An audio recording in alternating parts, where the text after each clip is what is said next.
নমস্কার দর্শকবৃন্দ। এবার থেকে কি তাহলে বিদ্যালয়গুলির মিড ডে মিল বন্ধ হয়ে যাবে?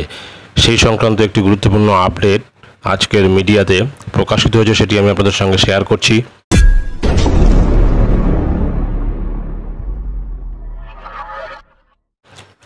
সমগ্র শিক্ষা মিশনে বকেয়া কেন্দ্রীয় বরাদ্দ রাজ্যের 468 কোটিতেই মিলছে মিড ডে মিল ভাতা। সাম্প্রতিক প্রকাশিত এই প্রতিবেদনটিতে মূলত কি রয়েছে সেটা আমরা দেখে নেব।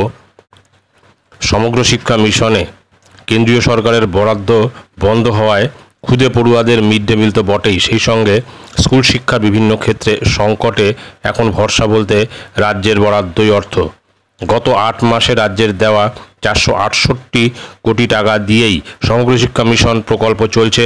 দেশের উত্তর পূর্বের রাজ্যগুলো এবং জম্মু কাশ্মীর ছাড়া অন্য সব রাজ্যেই সমগ্র শিক্ষা অভিযান প্রকল্পে কেন্দ্র এবং রাজ্যের বরাদ্দ অর্থের অনুপাত 60:40। তবে গত 8 মাস ধরে কেন্দ্র নিজের ভাগের 60% টাকা না দেওয়ায় রাজ্যের বুনিয়াদী স্তরের শিক্ষা পরিকাঠামোয় সংকট তৈরি হয়েছে। গত বছর অক্টোবর মাস থেকে prime ministers schools for rising India অর্থাৎ PM-শ্রী প্রকল্পে কেন্দ্রের সঙ্গে রাজ্য সই না করায় দিল্লি বরাদ্দ বন্ধ করে দিয়েছে। সমগ্র শিক্ষা মিশন প্রকল্পে কেন্দ্রের কাছ থেকে রাজ্য পায় 2000 কোটি টাকা, যা নিয়ে চিঠিও দিয়েছে নবান্ন।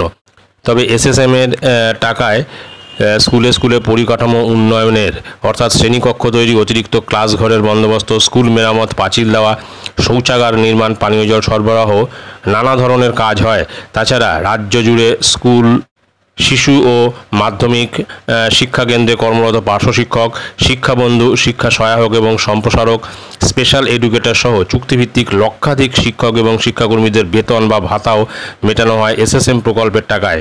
কাজেই এই সব ক্ষেত্রে সমস্যা তীব্র। এমনকি লোকসভা ভোট ঘোষণা হওয়ার আগে রাজ্য প্রশাসন 1 মার্চ সরকারি বিভিন্ন দপ্তরে কর্মরত ক্যাজুয়াল, চুক্তিভিত্তিক গ্রুপ সি এবং গ্রুপ ডি কর্মীদের বেতন বাড়ানোর ঘোষণা করেছিল। অন্যান্য সরকারি দপ্তর এবং সরকারের অধীন স্বশাসিত সংস্থায় ওই ঘোষণা মতো কাজ হলেও স্কুল শিক্ষা দপ্তর ও তার অধীন বিভিন্ন স্বশাসিত প্রতিষ্ঠান, state council for education research and training, Bikash Bhavan, বিভিন্ন জেলা স্কুল পরিদর্শক অফিসে কর্মরত চুক্তিভিত্তিক কর্মীদের বেতন বা ভাতা বাড়ানোর ব্যাপারটা থমকে আছে। স্বভাবতই কর্মীদের মধ্যে অনিশ্চয়তার আতঙ্ক ছড়িয়েছে। SSM প্রকল্পে কেন্দ্রীয় বরাদ্দ বন্ধ থাকায় সবচেয়ে উদ্বেগ বিকাশ ভবনের সংশ্লিষ্ট কর্মী এবং আধিকারিকরা। তারা দফায় দফায় সমগ্র শিক্ষা মিশন দপ্তরে বেতন সংক্রান্ত দাবি সনদও জমা দিয়েছেন। ফলে এক্ষেত্রে মিড ডে মিলের মতোই লক্ষাধিক কর্মীর বেতন এবং ভাতা খাতে ভরসা বলতে রাজ্যের 40% অর্থই। রাজ্যের শাসক দলের অভিযোগ, কেন্দ্র বারবার PM-শ্রী প্রকল্পের সঙ্গে স্কুল শিক্ষার অন্যান্য প্রকল্পকে জুড়ে দিয়েছে। রাজ্যের শিক্ষামন্ত্রী ব্রাত্য বসু সম্প্রতি বলেন যে SSM প্রকল্পে কেন্দ্রের যে বরাদ্দ বকেয়া সেটা অর্থমন্ত্রক ছাড়লেও শিক্ষামন্ত্রক আটকে রেখে দিয়েছে। PM-শ্রী প্রকল্পের স্কুলগুলো কেন্দ্রীয় প্রতিষ্ঠান হিসেবে চলবে, যদিও প্রকল্পের 40% ব্যয় রাজ্যকেই বহন করতে হবে। সেই জন্য বিভিন্ন রাজ্য বেঁকে বসেছে। কেরালার কয়েকশো কোটি টাকাও কেন্দ্র আটকে রেখেছে। কেরালা সম্প্রতি PM-শ্রী প্রকল্প মেনে নিলেও বকেয়া টাকা এখনও পায়নি বলে সূত্রের খবর। সুতরাং যা বোঝা যাচ্ছে যে এই SSM বলুন বা PM-শ্রী প্রকল্প, এই খাতে কিন্তু কেন্দ্রের বরাদ্দ বন্ধ হয়ে গিয়েছে।